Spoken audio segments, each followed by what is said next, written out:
Барлықтарыңызға сәлем. Бүгін оливье салатын жасайтын боламын. Ол үшін барлық көкөністеріңізді суда қайнатып пісіріп алыңыздар. Қайнатылған көкөністерді видеодағыдай кубик ретінде барлығын турап шығасыздар.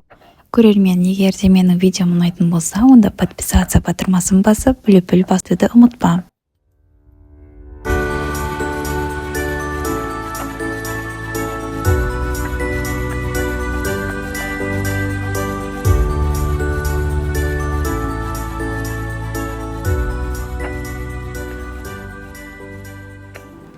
Оливье салатына және де аздап тұздалған қияр керек болады. Оны да кубик ретінде турайсыздар және бір банка горох қосып, майонезбен араластырасыздар.